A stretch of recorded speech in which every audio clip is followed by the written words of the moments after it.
Blessings to you. My name is Nigel Daring, author of the philosophy of Darinism or Darinism. It's a philosophy based upon my analysis of Genesis chapters 1, 2, and 3, which I correlate to an analysis of existence of our world, and I basically um, say that those pages, Genesis chapters 1, 2, and 3, represent reality and that they're useful in terms of our understanding of ourselves and of our world and of this existence in general. Alright, I've done 19 previous videos. I hope you'll check those out so you get a better understanding of what I'm doing in this video.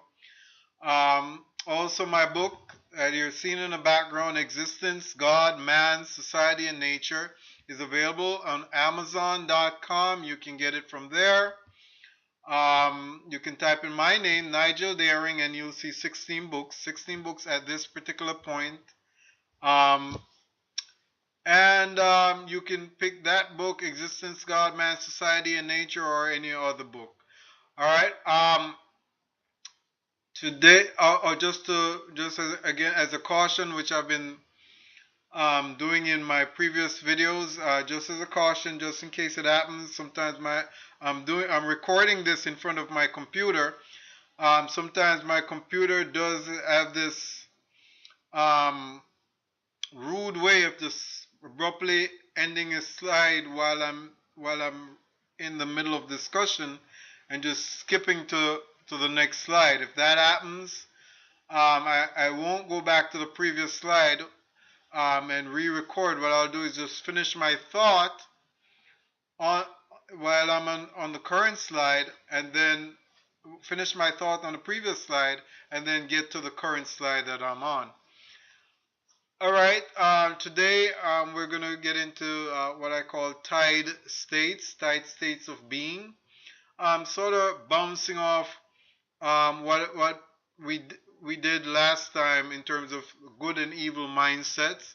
I just want to focus on tied states, especially in terms of the evil mind state of being, and so that we can think about that some more and sort of realize, um, where we are and why we are as we are today. Let's go on. Before I get on to that, I want to get back to this discussion on some misconceptions as to why people would want to doubt the validity of Genesis chapters 1 or Genesis chapter 1 in terms of what I'm doing right now. And first, I touched on the theory of evolution, and I covered that before. And then I also neglected to mention this Big Bang theory. Now, if you notice with this Big Bang theory that people, scientists subscribe to, well, most of the scientific community, um, yeah, they have this notion of the whole universe at one time, some 13 point odd billion years ago, at one time in point, being all compacted in one point mass, I guess, that's even smaller than the point of a pin. Now, I don't know about you, but that sounds ridiculous to me. That all these billions of stars and the planets and and all the asteroids and comets and everything that's out there, that all of this could be all coalesced in fitting on top of a pin. That notion is patently ridiculous. Now, I don't know if you sort of pay attention to the theory of evolution and the Big Bang theory. What you'll notice in both of them as beginnings, Big Bang theory as beginning of the universe, theory of evolution as beginning of biological life, organismic life, organisms on Earth, that they both have a point where science breaks down. Science is no longer science. And it points to faults in these theories, because the theory of evolution, for instance, in biology, the common, I mean, the one thing that they take for granted and they teach that all life comes from a prior life, right? And we all know that that's true in terms of a species reproducing within itself, members of its own kind. But but then scientists forward this theory in terms of evolution, whereby species are derived from other species and they regress in time to simpler species that end up generating more complex species. And then if you regress in time, then you get to the first species, maybe to the first life form, and then you ask this question: well, where did it come from? If Now, if you're talking about that coming from inanimate matter, right? Um, and you now contradict the notion that life comes from, life comes from previous life. So it ends up being a contradiction of the theory, right? Of biology itself and what it is you believe in. You're using this notion that life comes from life to advance this theory of evolution, but at the very beginning you have this contradiction, and there we have it where you're having science breaks down, right? So then you would have to explain, then how could such a thing happen? And I pointed out this old chicken and egg question where, well, which would come first? Is it the DNA, or maybe the RNA, which was first, whatever, the nucleic acid, or the interpretive mechanism for the nucleic acid? But the nucleic acid is responsible for generating that interpretive mechanism. So which would come first? Right? Is it the proteins that interprets the nucleic acid, or is it the nucleic acid that produces the proteins? Right? Is it the cell that buttresses and encapsulate the whole and makes it possible for that mechanism to be in place, or is it the mechanism that generates the cell that came about first? Or how would that play out? Thinking about it, the truth is singularities are a problem because it's coming back to the Big Bang Theory where they're talking about the singularity. Nature doesn't operate by this singularity. Nature operates by systems. The whole system has to be in place. So if you're talking about a first life, that has to come about as a system in place. Okay, nature operates off systems. Same thing with the Big Bang Theory. You can't have this singularity, right, in the beginning and then talk about, oh, science breaks down. The laws of physics aren't there as we know them. Then how did these laws of physics then end up just coming into place out of nowhere when they weren't there before? Okay, so you have this breakdown, and then if you have this singularity, what's the system that describes it? How can it exist? Right? And then the other thing is with this Big Bang, if there's this thing there, this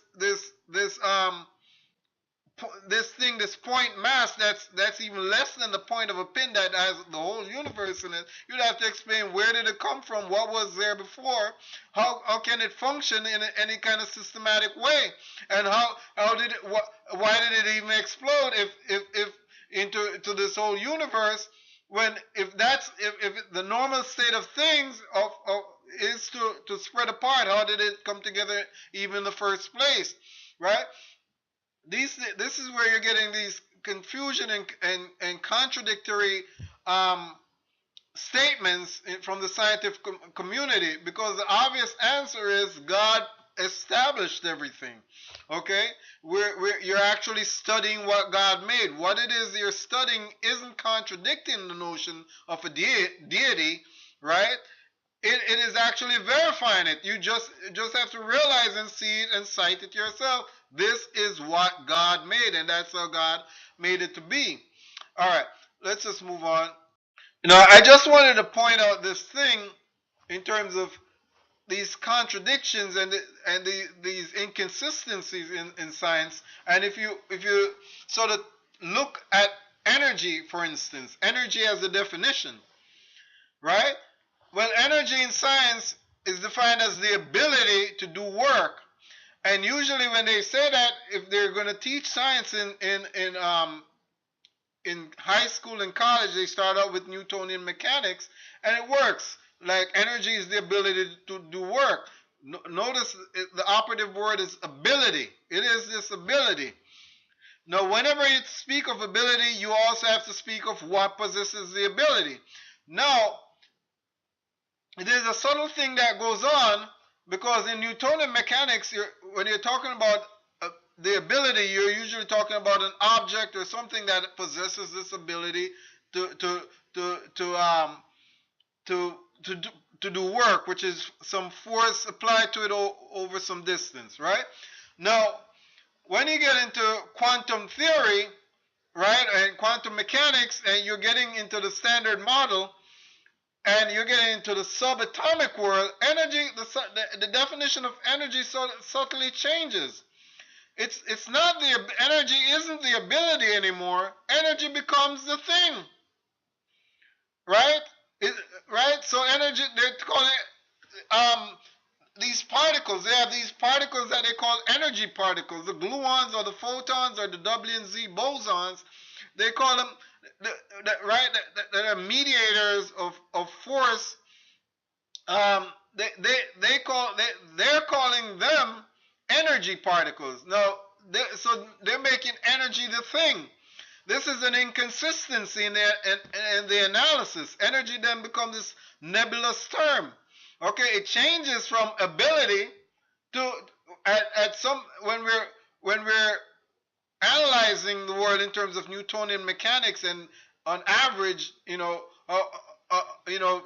the cosmic reality, energy changes from the ability to down when you're at the subatomic level, and they're advancing theories, then it changes to becoming move from the ability to the thing.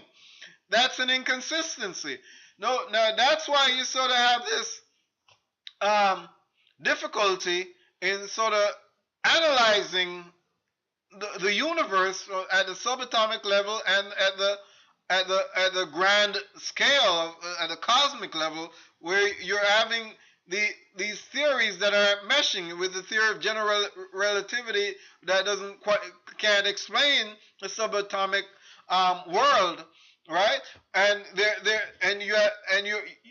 these models aren't consistent and aren't meshing because you aren't having consistency in analyzing the world. There's a better way of looking at the universe that is comprehensive, where you can analyze the subatomic world in the same way that you're analyzing the cosmic universe, right? So if you look at the term energy is being used, it points to this inconsistency in just that alone. Now, some also nebulous definitions that you sort of get out of thinking in terms of thinking about energy. This wave particle duality, okay?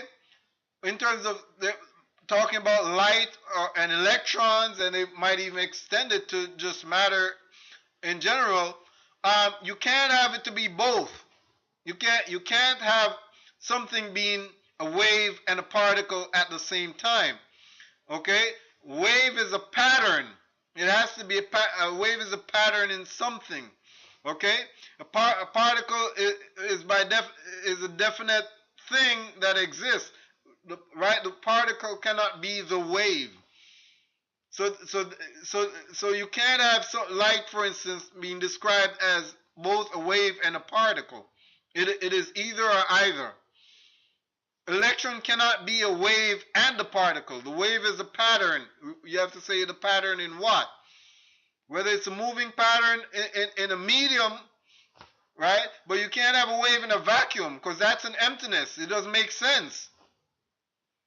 Okay? Just like this theory of general relativity would make sense, because you're saying, oh, mass, and especially at this, in the cosmic ranges, it really appreciably bends space, and that's how you get gravity.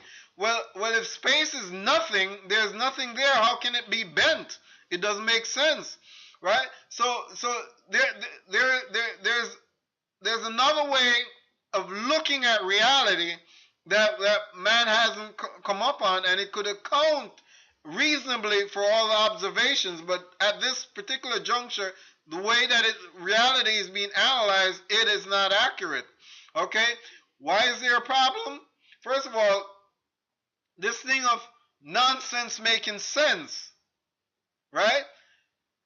It comes to man's mind that nonsense makes sense because there's a fundamental flaw that occurred at the very beginning where it made sense for man to disrespect himself and to disrespect God and to disrespect nature. It's nonsense in absolute terms, but it makes sense to man because following the devil's advice, which is nonsense, to chase after some great sense of self. So it makes sense to divorce himself from himself to chase after some alternate self. That's the origin of nonsense making sense. It's a mentality that has transmitted itself through the ages. Nonsense, the irrational making sense to man. All right. So the other aspect of it is there's a lie. There's a state of, in terms of man divorcing himself from God and from the realm of spirit and living in flesh. It is right, chasing after the devil's idea that you can be your own God. It is a lie, and it is a state of a lie. It's living a lie. So man's prism on existence is a lie. We're looking at existence through the prism of a lie. Therefore, when they're construing nature, what they're seeing, they're seeing through the prism of a lie, so they aren't exactly seeing truth. Truth is in spirit. The truth is God. God has to give you the truth for what it is you're looking at and for the world that you're seeing. Okay? Man cannot actually come up with truth by himself through the perspective of flesh, through the lie that he's living in spirit, right? It doesn't work. You can't live a lie. You can't be seen through the prism of a lie and expect to have truth. So a great search and the great research of nature, where they're coming up with these ideas, right? You have to realize that there's a prism of a lie. Now, that's not to undermine the value of searching for truth, because we did say the search for knowledge is important, but you have to realize that you cannot exclude God out of that picture. Existence cannot be explained without God. The truth is in God. Now, if you want a true prism on what it is you're seeing, then you have to realize God. And if you can realize God and accept that, then if you start analyzing nature, it starts becoming more real to you and more truthful, and your perspectives become more honest. But right now, what you have is an avoidance of God, right? How can you imagine that the whole entire universe, with all these billions and billions, possibly trillions of stars, right, with their great masses of, right, could all be fitting in a point mass that's even smaller than the top of a pin? It's ridiculous. All right. All right. Let's move on. We want to review good and evil mindsets. Now, we had said last time the good mindset loves God, loves himself, right? If you love God, then you love yourself, because yourself in its natural state of being is God. You're a reflection of God. If you love God, you love what God makes, right? Which is both nature and your fellow man. So you love your fellow man. You love what nature so you respectfully function in nature. You function with respect to nature. All right. And if you love God, God is spirit, then you're living in spirit. You're a part of God, and you're living in a spiritual mode. If you love God, you're functioning in an egalitarian existence. You conceive of your fellow man as being equal. You conceive of yourself as being, as a companion to your fellow man, not as being superior or inferior, but in a state of evil. Man hates God, which means he hates his natural self, right? It's a state of low self-esteem, and he hates what God made. That means he doesn't have a quality function in nature, or a quality respect for nature and the sanctity of nature, and he doesn't have a quality respect for even his fellow man. He's carnal, meaning he's in a state of flesh and flesh lust, and also he has this hierarchical mindset of better than, of this person being better than that person, or that, and another person being inferior, or he himself being superior to someone else, or inferior to someone else. But that's the evil mindset when you get this into this hierarchical um, thinking about life. No, what we must realize, just in case you see these, we get confused. Any man who loves God, right, cannot hate his fellow man. Any man who loves God cannot be a carnal minded man, cannot be lusting after flesh and all be all ingrained in flesh. you any man who loves God has to be spiritual. Any man who loves God doesn't think he's better than anyone or less than anyone. Anyone who loves God has to love himself. That's just a consequence, right? Anyone who loves God must be someone who functions well with nature, has respect for nature. All right. Now, if someone says to you that they're better than other people, or they're less than other people, feel less than other people, that's someone who doesn't love God, right? Because if you love God, you respect yourself as a human being, as somebody created by God in the image of God. You're no less than anyone. You're no better than anyone. Okay. Um, if you're spiritual, there you cannot be spiritual and not love God. Okay, you have to love God if you are spiritual. Okay, you might not call him a particular name given by certain religions, but you respect the spirit that's there, that created all things. All right. If somebody says, there are people that disrespect nature and have. All right. Okay, sorry about that skip. All right, my computer just did it, just skipped unintentionally. But anyway, I was pretty much finished with that discussion from before. So let's just go on to carnality versus spirituality, so that we set that up before getting into today's discussion proper of tied states. Okay, so carnality itself, you have to realize that's a thing of spirit.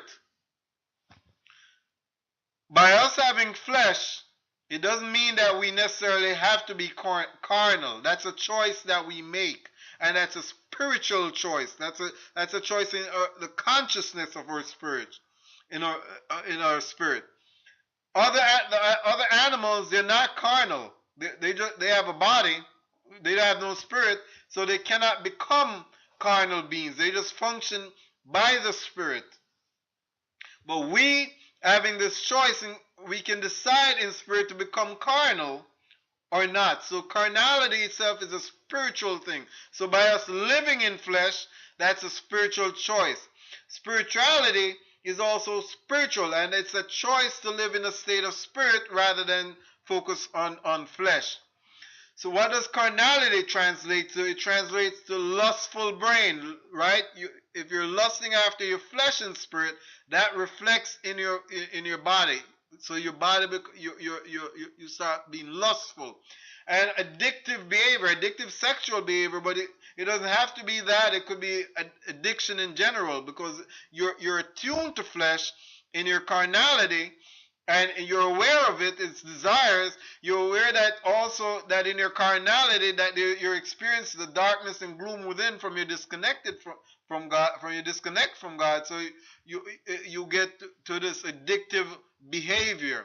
All right, addictions of flesh, right? And which is really what addictions are. They're always in flesh, because in spirit you don't have addiction. So let's move on to spirituality. In spirituality, you have this intimate connection with God, and you're fulfilled by Him. So you have this calm within your spirit, which translates to a calm in your body, and you don't chase greedily, you don't crave greedily, because you're at peace, right? The body and brain respond according to that your spiritual contentment, and you aren't lustful after flesh, right? Right? Because you're lusting after spirit. So your focus is on spirit. You're feeding off spirit. The tree of life, you're feeding off the body of God. So you're not feeding off your flesh.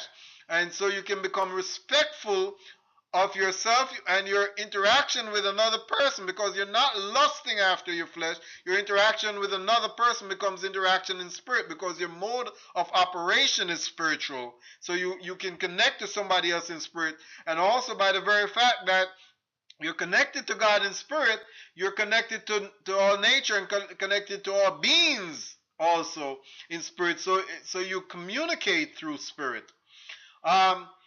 And so that's that. So in a spiritual state, this is the advantage that you get, right? You calm, peace, communicate, have spiritual, wholesome relationships with people. All right.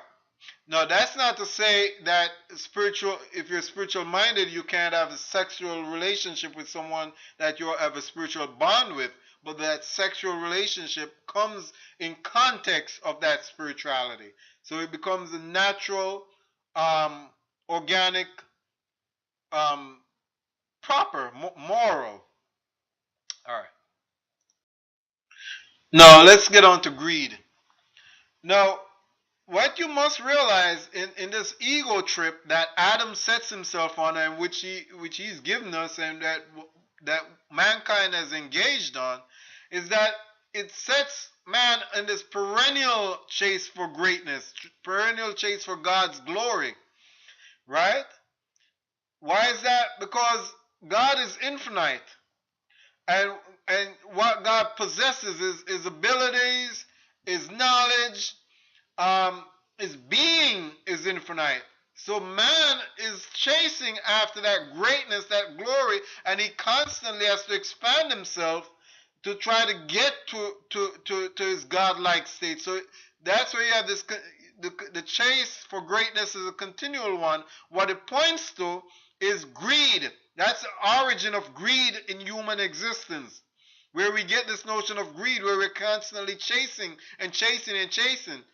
We of a truth, we shouldn't be greedy. We should be contented, right? We secure what we need for particular needs, but we should be contented. All right. Now, we had spoken about ambition before that might sort of undercut that to some degree, because we want to manifest our talents to the max, but that's not greed. That's serving God. When we're talking about greed, we're chasing some particular individual selfish sense of self and greatness and glory, because that's how we view ourselves. It's this personal ambition to chase greatness and great self.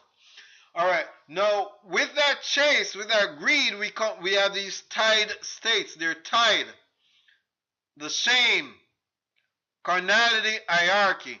You start chasing the great self, you become ashamed, and the great, right, because you're not accepting yourself as is, and what happens is it's a carnal state of being that you end up in, because you're chasing that great self through flesh, which is your physical form.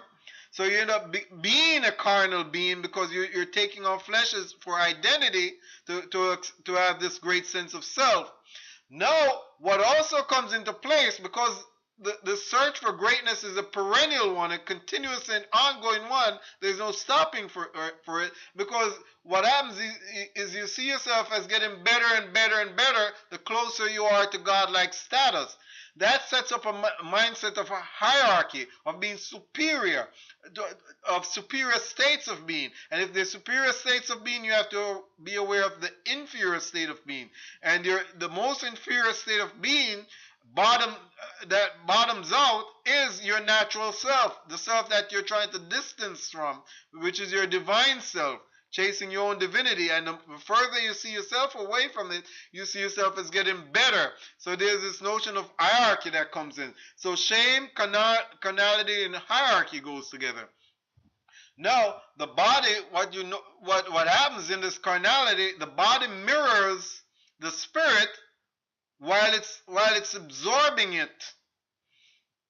Because the spirit is absorbing itself in flesh, right? As man is chasing ego through flesh, and the more he chases that ego in this continual chase, he's absorbing himself more and more into flesh. So the body is absorbing the spirit more and more while it's reflecting it.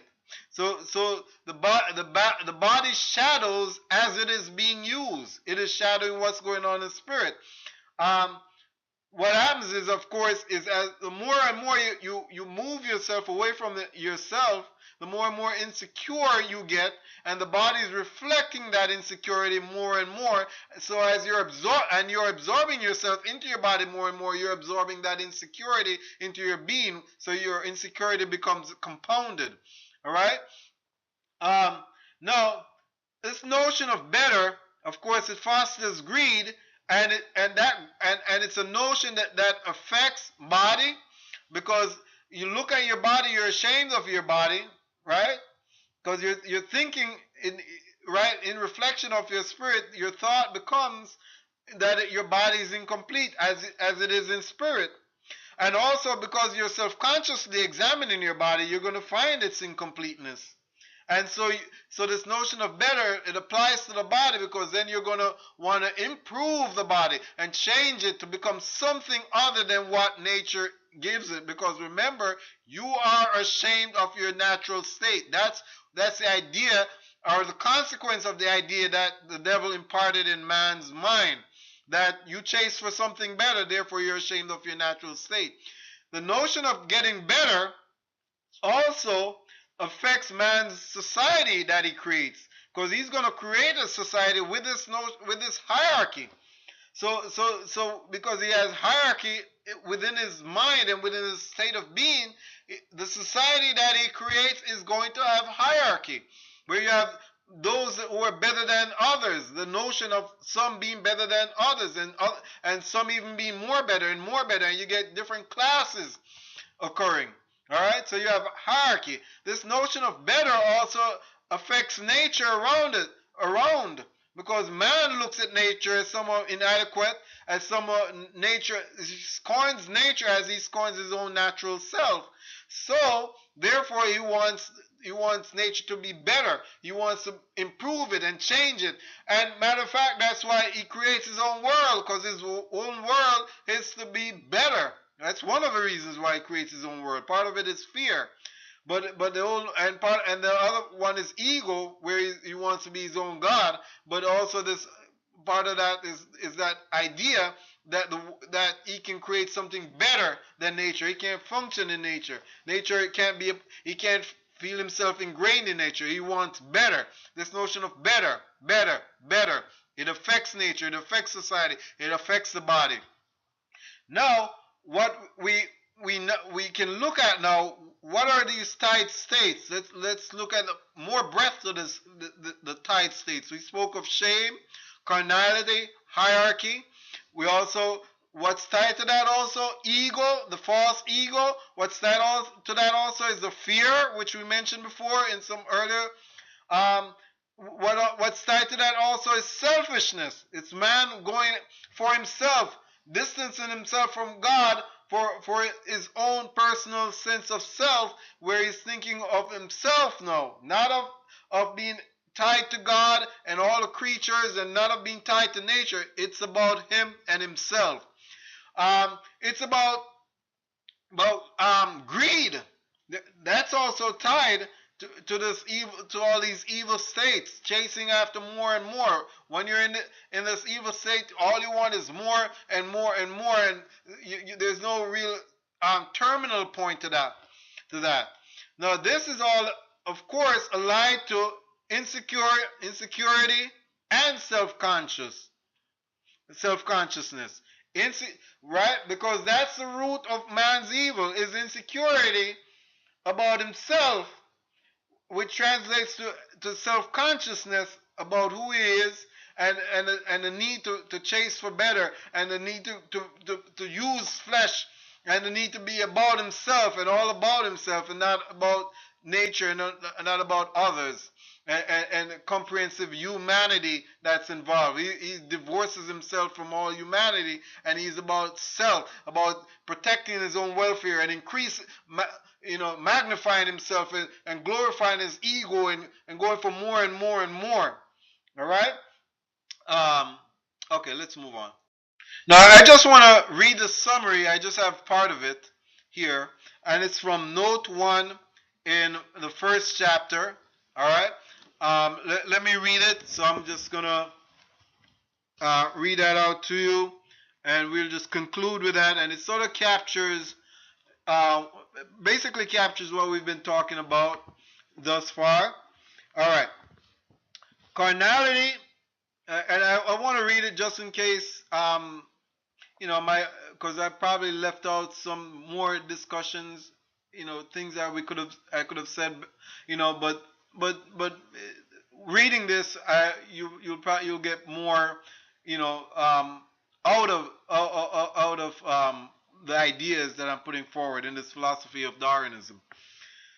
Okay, carnality finds itself within the spirit. It translates to a lustful brain and addictive sexual behavior. Spirituality underscores intimate connection with God and fulfillment by Him. In a spiritual state, man does not crave greedily. Calm and content characterize him. His brain and body respond accordingly. He is not lustful, respecting the body of another person, actually caring deeply about the person. His attachment to and interest in the person ground themselves in spirit. Any physical bonding comes within this context. A transition from the spiritual to the carnal state means that man's psyche changes focus from the metaphysical to the physical world, which is from the spiritual to the physical world. The awareness of the material dimension becomes self-consciousness with its attendant consequences of lust and inadequacy. Accordingly, carnality and spiritual shame affect the same mental response. A hierarchical mindset also generates self-consciousness. The belief that one can achieve personal divinity spurs strive for better. These ideas affect body, but let me read that again. The belief that one can achieve personal divinity spurs strive for better. Self-conscious thoughts about existence result from the effort to achieve an ideal. These ideas affect body, but extend to nature and society, where they predominate as an incessant strife to rule over others, given a notion of superiority, better than. Self-consciousness thus becomes not just a product of shame, but also an expression of carnality and hierarchy. With shame, self-consciousness crops up as a reflection of spirit, but with carnality, it appears due to an investment of psyche in flesh. Hierarchy, in fostering self-consciousness, uniquely combines both the mirroring of mind and the soaking of soul in the body. The more the spirit dissociates from God for personal greatness, the more the psychology echoes in the physical dimension as moves made by man to change and distance himself from nature and his fellows. The further the emotional creature finds itself from its creator, the more absorbed in flesh it becomes. It increasingly attunes itself to improving corporal form, establishing a notion of better. That idea founds conduct for approaching the physical world. This delineation of evil being provides a fairly simplistic look at how self-consciousness relates separately to shame, carnality, and hierarchy. In producing the mental state, however, these dimensions of self do not have a singularly distinct nature or effect. They are actually firmly interlocked, given a holistic look at the psychopathic ego with its time-space materializations. This idea bears reinforcing because though we have expertly demarcated these various aspects of self to highlight different kinds of observed human conduct, these dimensions of self are inextricably linked to the point of equating with each other. At the moment that the first couple becomes carnal minded, they are also ashamed and hierarchical minded. Once they become aware of their bodies, they notice what flesh could be used for, but they also observe the incompleteness of their physique. The idea that there could be better establishes a hierarchy since there are degrees of improvement. Better takes root in alterations to the body, the forming of society, and the treatment of nature. The embarrassment about natural form necessitates clothing. The awareness of the body, carnal mind, also connotes a spiritual detachment from God that opens the first couple and mankind to self-glorification. Equally viable a view is that once Adam and Eve decide to use their bodies to achieve godlike status, they become aware of the potential and deficiencies of flesh. They basically become carnal and ashamed in the process. The effort to attain divinity, of course, produces hierarchical thoughts, as the closer to that grade, the better one becomes. Also quite noteworthy a perspective is that once Adam and Eve realize their incompleteness spiritually, they have to determine some point of perfection for which God serves as reference. Hierarchy is thereby established emotionally before appearance in time and space. The idea of inadequacy resounds in flesh upon the eating from the forbidden tree as a self-conscious effort to improve it, but that observing of flesh also calls attention to its pleasures. Of course, the way man treats himself is the way he approaches nature and society. If he feels inadequate in himself, he feels the same way about the world around him. If he has to change, use, and control self, so must he do to his fellows and the environment.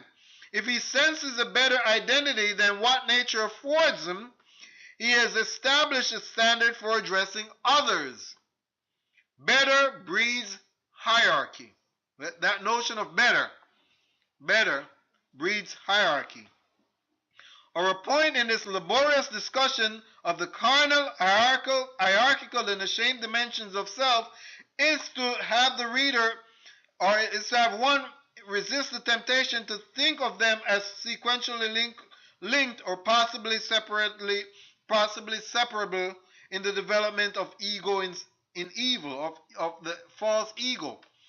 They are packaged as a unit, the totality of their impact coming as self-consciousness, a filter that reproduces them in time and space by the various sorts of behaviors we have already described. Spiritually evil, man consequently employs his brain for self-aggrandizement, fostering self-reflection that leads to discovery and discomfort. Genesis symbolizes that act and its ramifications, with Adam and Eve's indulging the taboo and cloaking flesh. Hierarchy is integrally tied to the other effects of a spirit embarking on a search for personal glory. The body shadows the spirit while the immoral soul uses it. The body shadows the spirit while the immoral soul uses it. Discovery, discomfort, and hierarchy spiritually find bodily reflection, while intentional handling of the body promotes these psychological conditions. Self-consciousness occurs from both the reflection of spirit and its absorption of identity in flesh. That the three perspectives of evil self are inextricably coupled shows when we consider that Adam and Eve's effort at divinity becomes tied to seduction. The man who covets deification is, of course, ashamed of his current status. In fact, one may credibly argue that the dimensions of evil self all boil down to the effects of man wanting to be God. Linked to that desire are carnality and an inferiority-superiority complex resounding upon earth through self-consciousness as intense sexual activity, apparel, obsession with improving the body and nature, abuse, and hierarchy. Man's willpower reigns supreme, a choice of evil reigning disastrous experiences for his existence and nature's integrity. One cannot underestimate the importance of willpower because man, being insecure spiritually, does not automatically imply is engaging a path to personal divinity. He can choose to ingrain himself in the Spirit of God to find completeness. The effort at self-glorification becomes not only a personal choice, but also a cause with the other dimensions of self serving as effects that reinforce its drive. And that's another important point that I think I neglected to make, that search for divinity that produce these states, carnality, shame, hierarchy, they also reinforce the drive. And we'll talk about that later.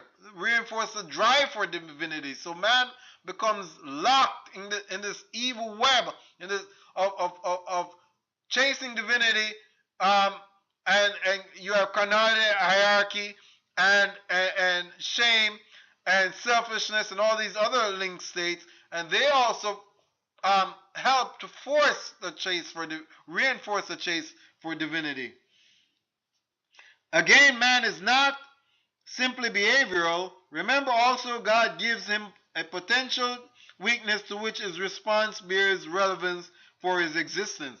So I'm describing this as in sort of a behavioral way, that it's chasing divinity and all these effects occur, and these effects themselves may be thought of as cause that reinforce that search, and that's something we'll discuss later on. But man doesn't have to be locked in this state of being, in this evil web. Because man is a conscious being and has willpower, he can will himself out of that whole evil network. Or he might even be in the network and control certain aspects of it. He might control the carnality, right? His lust of flesh, so he can chase the ego more, right? So and we spoke about that before, right? Okay, let's move on. So we did speak about fear, but I'm just going to read this also about fear. We have left out a discussion of fear thus far in dissecting the properties of evil self. We left it out, the discussion in this particular session, but we did discuss fear before. So it might be viewed as a fourth detriment or as another detriment of the soul reacting to the desire to be God, or a causative agent of the hierarchical concept that leads to the forming of a world, right? So the chase for divinity produces fear, but we might also look at the fear reinforcing the chase for divinity, because remember, the ego and the fear goes together.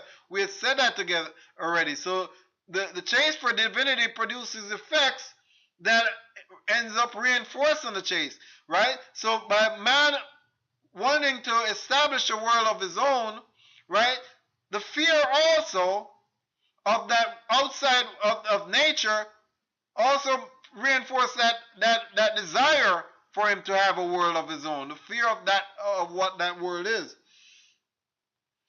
All right, when man aspires to deify himself, he must concern himself with the possibility that he cannot, the thought that he is responsible for his welfare, and the cost of failure. These are all aspects of fear, right? These are all concerns that generate worry, right? The dissociation from God signifies disconnect from creation and subsequent loss of trust in its capacity to provide comfort and security. The ensuing concept of superiority in that distance from the maker, the governance it engenders, and the isolation it fosters produce combative relationships in time and space that carry worry about survival, right? So the fear also produces these combative relationships that also reinforces the fear itself, right? And which then also reinforces the ego itself. This is a whole state. This is a whole state of negative existence, negative state of being, right? Ego producing the fear, which reinforces the ego. The fear producing relationships, which reinforces the fear, right? All right.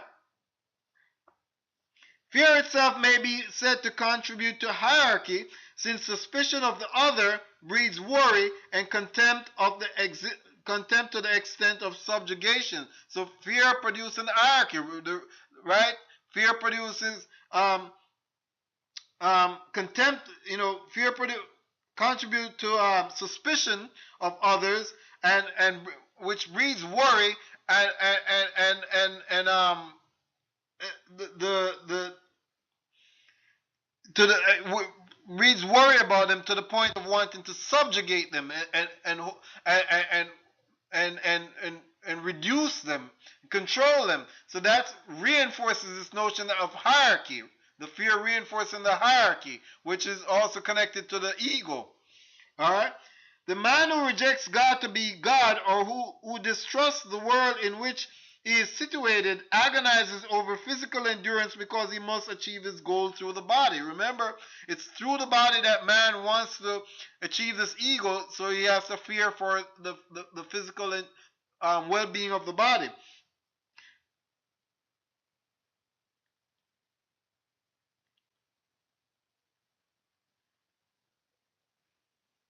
Okay, I'm just trying to select.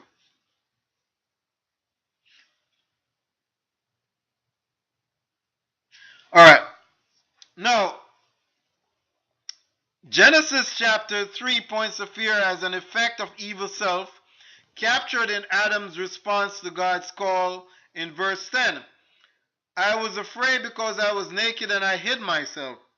This statement clearly links self-consciousness and fear, right?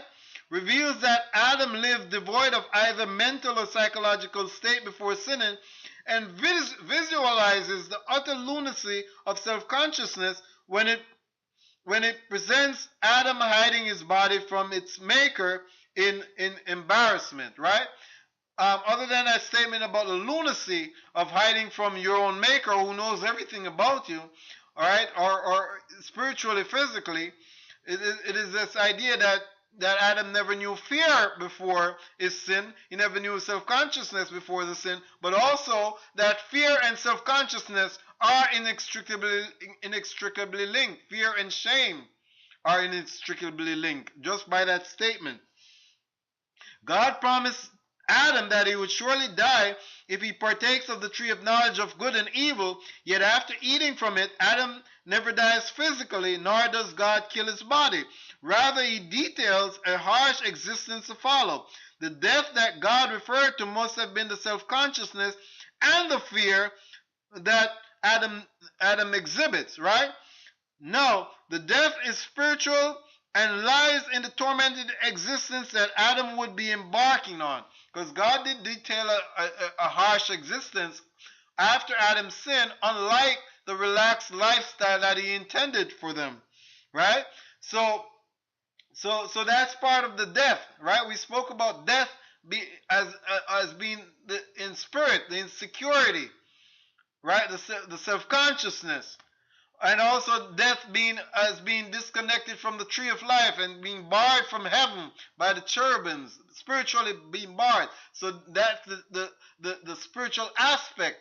The physical aspect to the death, not the death of the body necessarily, which must occur, right? Dust thou art, to the dust thou must return. But the death, as an agonized state existence in physical existence, right? That becomes the state of death, because you're supposed to be living in a state of peace.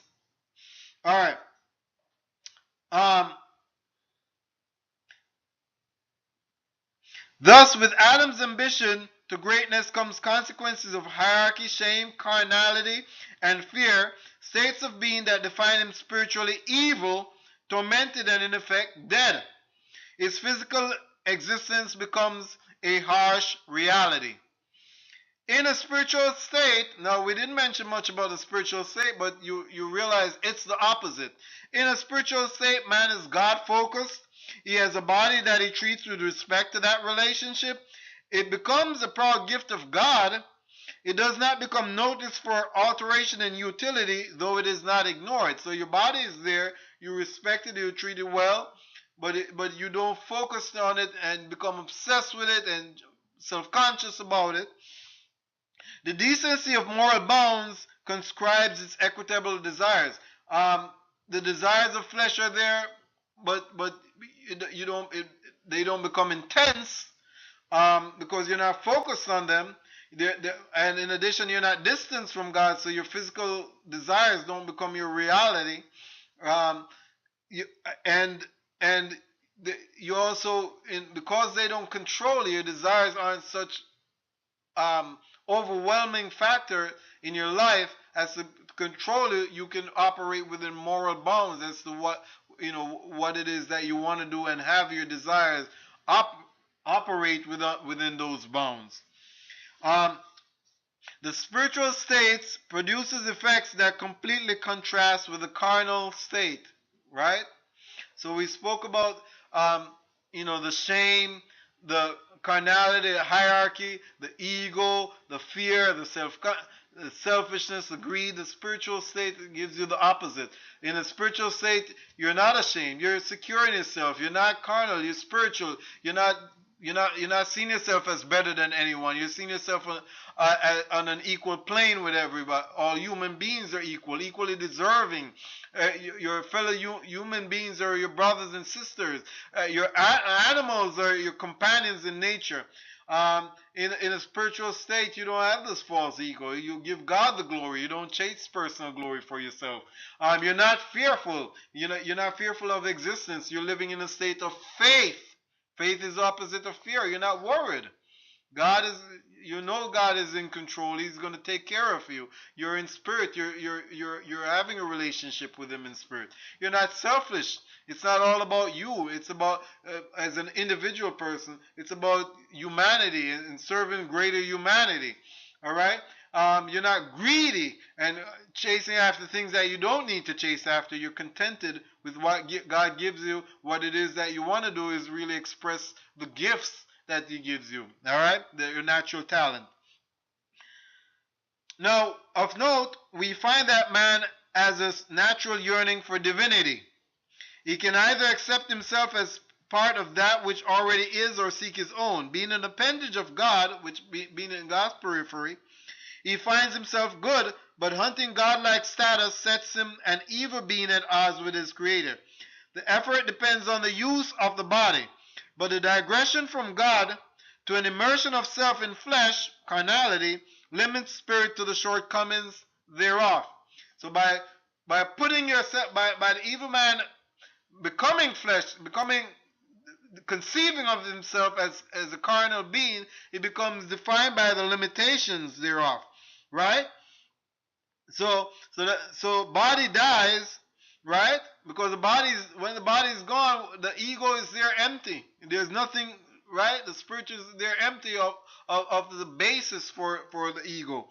Um, the aspirations and identity die with it.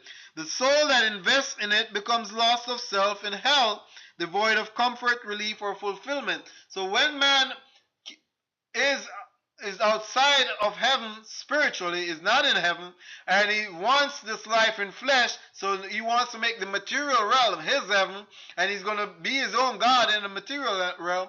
What happens, he conscribes himself, limits himself to flesh and the limitations of flesh while he's on his ego trip. Now when the body dies and it's done, what he finds himself is spiritually without a body, but not only without a body, he's in hell.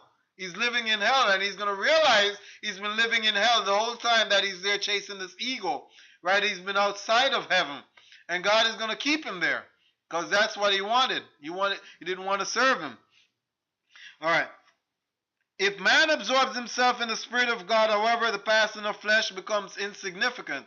Not to say that there isn't a survival instinct to protect flesh, but you don't become all ingrained in the worry about your body dying, because if you know your soul is in heaven and you're with God in spirit, then you when your body dies, you say, okay, well, it's time. God is calling me, calling this body to go to the earth, and that's it. I've lived my time on earth, so now I can spend my time, in the rest of my time in heaven, in the place of paradise with him.